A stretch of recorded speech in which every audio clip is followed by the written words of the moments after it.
இது பாருங்க ஜி, இது ஸ்டாண்ட் இருக்கு, உடனில் வந்திருக்கு, நல்லா இருக்கு பீஸு, நல்லா फीट அப்படி सेटिंग அப்படி पैकिंग வரும், நல்லா வரும். ये वाला आरी क्वाट है, साइज छोटा है और पैकिंग भी बहुत बढ़िया है. இது வந்து ஆரி குவாட்டுங்க, நல்லா இருக்கும், சிம்பிளாக இருக்குது, நல்லா சைஸ் இருக்குது. நான் சைஸ் சொல்கிற வீடியோவில் சரிங்களா, பாருங்களேன் அப்படி பக்காவாக சைஸ் இருக்கும். கிரண் லேஸ் வச்சு பாருங்க, பக்காவாக இருக்குது பீஸு.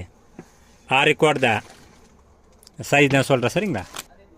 இதே வந்து பாருங்க நம்பர் போட்டிருக்கும், நம்பர் 1 நம்பர் 2 நம்பர் 4 அப்படி நம்பர் போட்டிருக்கும். ஸோ இதே மாதிரி இது பிரகாரம் நம்பர் இருக்கும் இதில்.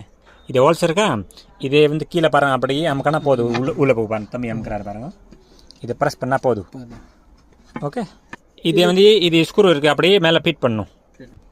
இது பாருங்கன்னா இது ஆரி கோட்டை இருக்கா, கால் இருக்கா, இது பாருங்க அப்படியே கீழே இருக்கும், மேலே ஸ்க்ரூ இருக்கும். ஸ்க்ரூ தான் சாரா, இது பாருங்க ஸ்க்ரூ இருக்கா, அப்படியே பாருங்க ஃபிட் பண்ணு பாருங்க. இது உள்ளே போகும் பாருங்க, இது உள்ளே போயிச்சா ஹோல்ஸில் டைட் ஆகிடும் ஆட்டோமேட்டிக்காக. இது இது இது பாருங்க ஃபிட் ஆகுது அப்படி. இது பாருங்க இப்போ டைட் ஆகிடுச்சு. இப்போ இது வந்து